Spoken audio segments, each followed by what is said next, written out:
രാജിവെച്ചതിന് ശേഷം രഞ്ജിത്ത് ഒരു ഓഡിയോ സന്ദേശം മാധ്യമങ്ങൾക്ക് ഒപ്പം തന്നെ സർക്കാരിനും അയച്ചിട്ടുണ്ട്. എന്നാലും ആദ്യം ഒരു ഓഡിയോ സന്ദേശം കേൾക്കാം. അതിൽ പ്രധാനമായിട്ടും പറയുന്നത് ബംഗാളി നടിയുടെ ആരോപണത്തിലെ ഒരു ഭാഗം നുണയായിരുന്നു എന്നാണ്. ഞാൻ രഞ്ജിത്താണ്. എനിക്കെതിരെ എന്ന് വെച്ചാൽ വ്യക്തിപരമായി എന്നെ നിന്ദ്യമായ രീതിയിൽ ഒരു ആരോപണം ഉയർത്തിയിരിക്കുകയാണ് ബംഗാളി ചലച്ചിത്ര നടി ശ്രീമതി ശ്രീലേഖ മിത്ര. ഇത് കുറച്ചു കാലം എന്ന് വെച്ചാൽ കൃത്യമായി പറഞ്ഞാൽ എന്ന് ചലച്ചിത്ര അക്കാദമി സ്ഥാനം ഞാൻ ഏറ്റെടുത്തു അന്ന് തൊട്ട് ഒരു സംഘം ആളുകൾ നടത്തിയ നാളുകളുടെ ശ്രമമാണ് ശ്രീലേഖ മിത്രയുടെ ആരോപണം എന്ന രൂപത്തിൽ പുറത്തേക്ക് വന്നത്. ഞാൻ ഒരു വ്യക്തി എന്ന നിലയിൽ എനിക്ക് ഏറ്റിട്ടുള്ള ഈ വലിയ ഡാമേജ് അത് എളുപ്പം മാറുന്നതല്ല. എങ്കിലും എനിക്കത് തെളിയിച്ചേ പറ്റുള്ളൂ. എനിക്കത് ഈ പൊതുസമൂഹത്തിന് ബോധ്യപ്പെടുത്തിയേ പറ്റുള്ളൂ. അത് നുണയായിരുന്നു, അതിലെ ഒരു ഭാഗം നുണയായിരുന്നു എന്നും ആ ഭാഗമാണ് അത് അവർ തന്നെ പരസ്പര വിരുദ്ധമായ പ്രസ്താവനകളാണ് നടത്തിയിട്ടുള്ളത്. അതിന്റെ വിശദാംശങ്ങളിലേക്ക് ഞാൻ കടക്കുന്നില്ല. എന്തുതന്നെയായിരുന്നാലും ഞാൻ നിയമ നടപടികളുമായി മുന്നോട്ട് പോകുവാൻ തീരുമാനിച്ചിരിക്കുന്നു. ഇതിന് പിന്നിലെ സത്യം എന്താണ് എന്നുള്ളത് അറിഞ്ഞേ പറ്റുള്ളൂ ലോകം. അത് എന്റെ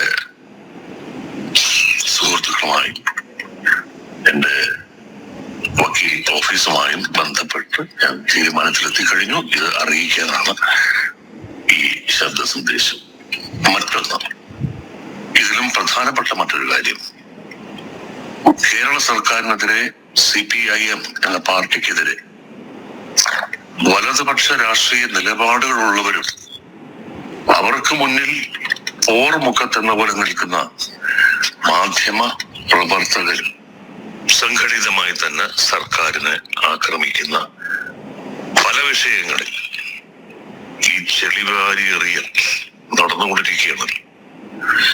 അതിൽ ഒന്നിന്റെ പേര് ഞാനുമായി ബന്ധപ്പെട്ട് അല്ലെങ്കിൽ എന്റെ പേര് ഉപയോഗിച്ചിട്ടുള്ളതാണ് എന്നത് ഏറെ അപമാനകരമാണ്.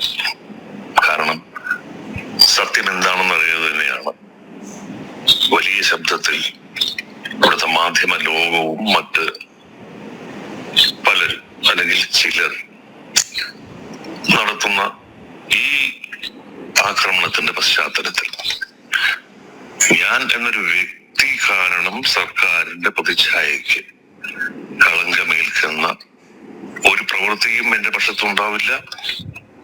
അല്ലെങ്കിൽ അത്തരമൊരു സാഹചര്യത്തിൽ സർക്കാർ നൽകിയിട്ടുള്ള ഒരു ഔദ്യോഗിക സ്ഥാനം അല്ലെങ്കിൽ അതിൽ തുടരുക എന്ന് പറയുന്നത് ശരിയല്ല എന്ന് തോന്നുന്നു. നിയമ നടപടികൾ പൂർത്തിയാവുന്ന ഒരു ദിവസം വരും, സത്യം ലോകം അറിയും. അത് അത്ര വിദൂരമല്ല എന്ന് എനിക്കറിയാം. പക്ഷെ തൽക്കാലം എന്റെ തീരുമാനം അതല്ല. അതിന്റെ വിധി പുറത്തു വരുന്ന നാൾ വരെ കാത്തിരിക്കാനല്ല ഉദ്ദേശം. സർക്കാരിന്റെ ഔദ്യോഗിക സ്ഥാനത്തിരുന്നു കൊണ്ടല്ല ആ നിയമ പോരാട്ടം നടത്തേണ്ടത് എന്ന് എന്റെ ബോധ്യമാണ് എന്നത്. അതുകൊണ്ട് കേരള സംസ്ഥാന ചലച്ചിത്ര അക്കാദമി ചെയർമാൻ എന്ന സ്ഥാനം ഞാൻ രാജിവെക്കുകയാണ് എന്നറിയിക്കുന്നു. ഒപ്പം ഇത് സ്വീകരിക്കുമെന്ന് ബഹുമാനപ്പെട്ട സാംസ്കാരിക വകുപ്പ് മന്ത്രിയോടും കേരളത്തിന്റെ ആദരണീയനായ മുഖ്യമന്ത്രിയോടും ഞാൻ അഭ്യർത്ഥിക്കുന്നു. മാധ്യമ പ്രവർത്തകരോട് എനിക്കൊരു വാക്ക് പറയാനുണ്ട്. എന്റെ സ്വകാര്യത, എന്റെ വീടിന്റെ സ്വകാര്യതയാണ്. ആ വീട്ടുമുറ്റത്തേക്കാണ് എന്റെ അനുവാദമില്ലാതെ, എന്നോട് അനുവാദം ചോദിക്കാതെ നിങ്ങളൊരു വലിയ സംഘം ഇരച്ചേറി ഇന്നലെ വന്നത് ഇന്നും അത് ആവർത്തിക്കാനുള്ള ശ്രമവുമായി വീടിന് പുറത്ത് കാത്തു നിൽക്കുന്നുണ്ടെന്ന് പറയുന്നു. ദയവ് ചെയ്ത് ഒരു കാര്യം മനസ്സിലാക്കുക. എനിക്ക് ഒരു മാധ്യമ ക്യാമറയെയും അഭിമുഖീകരിക്കേണ്ട കാര്യമില്ല. ഞാൻ ഈ അയക്കുന്ന സന്ദേശത്തിൽ കാര്യങ്ങൾ വളരെ വ്യക്തമാണ്. നന്ദി.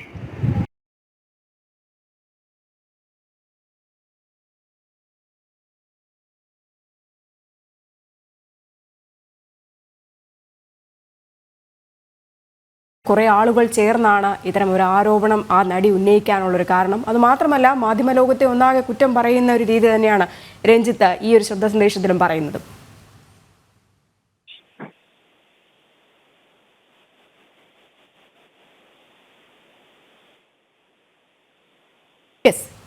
ചലച്ചിത്ര അക്കാദമി സ്ഥാനം രാജിവെച്ചതിന് പിന്നാലെ ഓഡിയോ സന്ദേശവുമായിട്ട് രഞ്ജിത്ത് എത്തിയിരിക്കുകയാണ്. അതിൽ പറയുന്നുണ്ട്, ഈ ബംഗാളി നടി പറഞ്ഞ ഒരു ഭാഗം നുണയാണ്, പക്ഷെ താൻ നിയമ നടപടികളുമായിട്ട് മുന്നോട്ട് പോകുമെന്നും ഓഡിയോ സന്ദേശത്തിൽ പറയുന്നു. അരുൺ ആലത്തൂർ ലൈനിലുണ്ടെന്ന് കരുതുന്നു. അരുൺ, രാജിവെച്ച് തൊട്ടു പിന്നാലെയുള്ള ഒരു ഓഡിയോ സന്ദേശത്തിൽ പറയുന്നത് ഇതിന് പിന്നിൽ ഒരു ഗൂഢാലോചനയുണ്ട്, ആരോപണം ബംഗാളി നടി ഉന്നയിച്ച ആരോപണത്തിൽ ഒരു ഭാഗം നുണയാണ്, ഒപ്പം മാധ്യമപ്രവർത്തകരടക്കം ഇതിന്റെ ഭാഗവാക്കാകുന്നു എന്നുള്ള കാര്യം തന്നെയല്ലേ? തീർച്ചയായും രജനി, ഏറെ നാടകീയമായ നീക്കങ്ങൾക്ക് ഒടുവിൽ രഞ്ജിത്തിന്റെ രാജി ഉണ്ടായിരിക്കുന്നു. കഴിഞ്ഞ കുറെ മണിക്കൂറുകളായി രഞ്ജിത്തിന്റെ പ്രതികരണം മാധ്യമങ്ങൾ തേടുകയായിരുന്നു. കോഴിക്കോടുള്ള അദ്ദേഹത്തിന്റെ വസതിയിൽ ഉൾപ്പെടെ മാധ്യമ പ്രവർത്തകർ പോയി അദ്ദേഹത്തിന്റെ ഈ വിഷയത്തിലെ പ്രതികരണം ആരാഞ്ഞിരുന്നു. പക്ഷേ ആ സമയത്തൊക്കെ പ്രതികരിക്കാൻ കൂട്ടാക്കാതിരുന്ന രഞ്ജിത്ത് ഇപ്പോൾ ഏതായാലും ഒരു ശബ്ദ സന്ദേശം അയച്ചിരിക്കുകയാണ്. ആ ശബ്ദ സന്ദേശത്തിൽ ഇത്തരത്തിലാണ് പറയുന്നത്: ചലച്ചിത്ര അക്കാദമി ചെയർമാനായ ശേഷം ഒരു സംഘം ആളുകൾ നടത്തിയ ഗൂഢാലോചനയുടെ ഭാഗമാണ് ഇപ്പോൾ ഈ ബംഗാളി നടിയുടെ പ്രതികരണവും അതുമായി ബന്ധപ്പെട്ടുണ്ടായിട്ടുള്ള വിഷയങ്ങളും എന്ന തരത്തിലാണ് രഞ്ജിത്ത് പറയുന്നത്. തനിക്കെതിരെ ഈ ചലച്ചിത്ര അക്കാദമി ചെയർമാൻ ആയതിനു ശേഷം വലിയൊരു ഗൂഢാലോചനയും അതിന്റെ ഭാഗമായുള്ള നീക്കങ്ങളൊക്കെ നടക്കുന്നുണ്ടായിരുന്നു. അതിന്റെ ഒരു അവസാനം എന്ന തരത്തിലാണ് ഇപ്പോൾ ഈ ഒരു ആരോപണം ഉയർന്നിരിക്കുന്നത് എന്നുള്ളതാണ് രഞ്ജിത്ത് പറയുന്നത്. പരസ്പര വിരുദ്ധമായ പ്രസ്താവനയാണ് ഈ നടിയുടെ ഭാഗത്തു നിന്ന് ഉണ്ടായിരിക്കുന്നത്. താൻ ഏതായാലും ഈ വിഷയത്തിൽ നടപടിയുമായി മുന്നോട്ട് പോകും, നിയമ നടപടിയുമായി മുന്നോട്ട് പോകും എന്നുള്ളതാണ് രഞ്ജിത്ത് പറയുന്നത്. ലോകം സത്യം അറിയണം. CPM-നും സർക്കാരിനുമെതിരെ വലതുപക്ഷക്കാരും മാധ്യമങ്ങളും ചെളിവാരി എറിയുന്നു എന്നതും അദ്ദേഹം പറയുന്നു. ഒപ്പം തന്നെ അതിൽ ഒന്ന് തന്റെ പേരിലാണ്, അതായത് തന്റെ പേരിൽ കൂടെ ഈ സർക്കാരിനെയും CPM-നെയും ചെളിവാരി എറിയുകയാണ് മാധ്യമങ്ങളും അതുപോലെ തന്നെ വലതുപക്ഷ കാരും എന്നുള്ളതാണ്. സത്യമറിയാതെയാണ് ഈ ആക്രമണം എന്നും രഞ്ജിത്ത് പറയുന്നുണ്ട്. ഞാൻ എന്ന വ്യക്തി കാരണം സർക്കാരിന്റെ പ്രതിച്ഛായയ്ക്ക് മങ്ങലേൽക്കരുത്, അതുകൊണ്ട് തന്നെ താനിപ്പോൾ ഈ ഒരു സ്ഥാനം രാജിവെക്കുകയാണ് എന്നുള്ളതാണ് രഞ്ജിത്ത് ശബ്ദ സന്ദേശത്തിൽ പറയുന്നത്. ഏതായാലും ഈ ബംഗാളി നടിയുടെ പ്രതികരണം ഉണ്ടായ സാഹചര്യത്തിൽ, ഈ വെളിപ്പെടുത്തൽ ഉണ്ടായ സാഹചര്യത്തിൽ രഞ്ജിത്ത് ഈ വിഷയത്തിൽ എന്താണ് പറയുക എന്നുള്ളത് ഏവരും ഉറ്റുനോക്കിയതാണ്. അതിലേതായാലും രഞ്ജിത്ത് തന്റെ ഭാഗത്തെ കൃത്യമായി ന്യായീകരിക്കുന്നു. ഒപ്പം തന്നെ മാധ്യമങ്ങളെയും വലതുപക്ഷ ആളുകളെയും എല്ലാം കുറ്റപ്പെടുത്തുന്നതും രഞ്ജിത്തിന്റെ ഈ ശബ്ദ സന്ദേശത്തിൽ ഉണ്ട്. ഒപ്പം തന്നെ സത്യം പുറത്തു വരും എന്ന തരത്തിലാണ് രഞ്ജിത്ത് ഏതായാലും ഈ വിഷയത്തിൽ പ്രതികരണം നടത്തിയിരിക്കുന്നത്.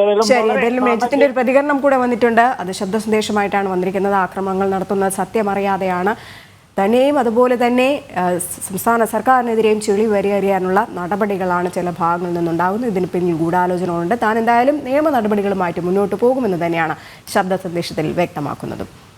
അരുൺ ആലത്തൂരാണ് വിശദാംശങ്ങൾ നൽകിയത്.